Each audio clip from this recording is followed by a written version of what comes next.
And good evening, everyone. Neighbors say it's a scary development. They want to know how registered sex offenders can be allowed to run a haunted house that attracts kids. It opens on Halloween in Lockport, where News 4's Ed Dranch is live for you tonight. Ed? Don, Lockport police say they know what's going on here. 2 registered sex offenders running a haunted house on Halloween. But tonight we're told what they're doing is completely legal, even though children could be coming through.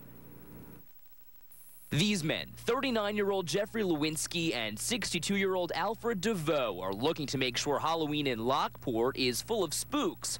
But it's their past that's just as haunting. Both are registered sex offenders running a haunted house. I have no comment on that aspect. Okay, yet you're running a haunted house for children to come in and tour. So you're a sex offender. You can understand why somebody would be worried about that. I have no comment in that regard.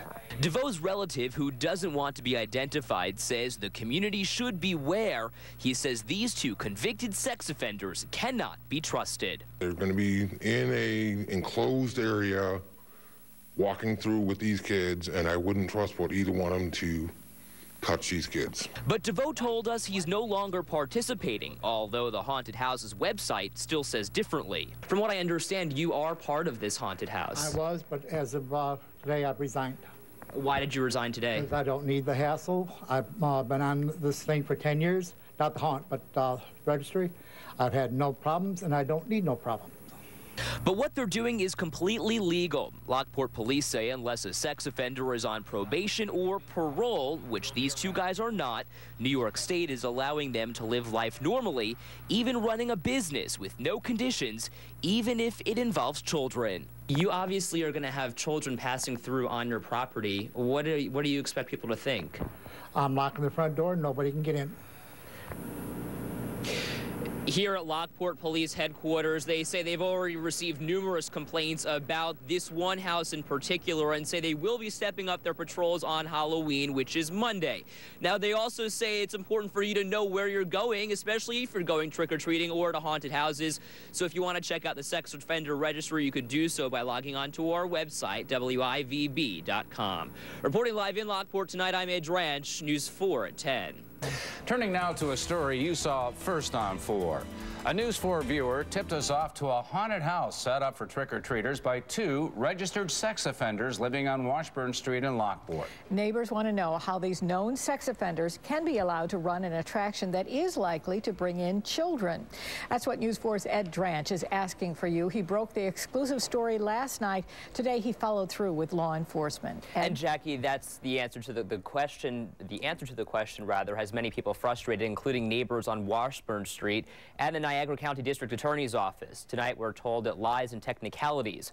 Because neither Alfred DeVoe nor Jeffrey Lewinsky are on probation or parole, Elizabeth Donatello, the district attorney for special victims in Niagara County, says they are able to run the haunted house even though children could be in harm's way. The assistant DA says there is no law stopping them from not only running the haunted house, but they could also even work at a place like Chuck E. Cheese. Donatello says it's up to New York State to create a law and up to parents to be aware of where their kids are going on Halloween. We would love to be able to put a stop to the conduct. If there was a law, we would love to be able to protect people from sex offenders who engage in employment that put them in direct contact with young children. Lockport police told us they'll be stepping up patrols, even making unannounced visits to the haunted house on Washburn Street. Niagara County prosecutors say it's important to know if there's a sex offender in your community. And for more on that, you can log on to WIVB.com. Live in the newsroom, I'm Ed Dranch, News 4 at 5. There will be no night terrors this Halloween in Lockport. Tonight, the owner of a haunted house on Washburn Street told News 4 that he decided to shut it down. The decision comes less than 24 hours after we first told you the attraction was run in part by 2 convicted sex offenders. As News 4's Ed Dranch reports, police had no legal power to stop them from inviting children inside. It's said if you build it, they will come. That's the problem for Lockport Police Chief Larry Eggert. A haunted house is being created on Washburn Street at the same house where these 2 men both live, and both are convicted sex offenders.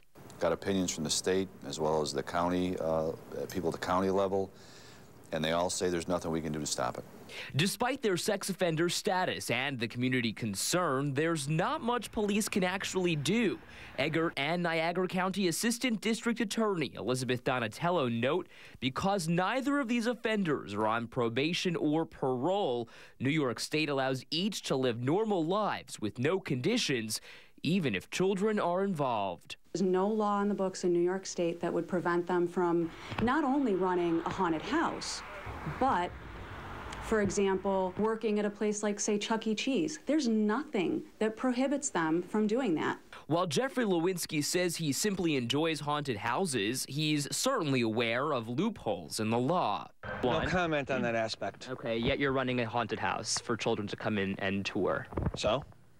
So you're a sex offender. You can understand why somebody would be worried about that. I have no comment in that regard. I wish we had the tools to do more than we are, but I'm limited by the law as to what we can and can't do. Edge Ranch, News 4 at 11.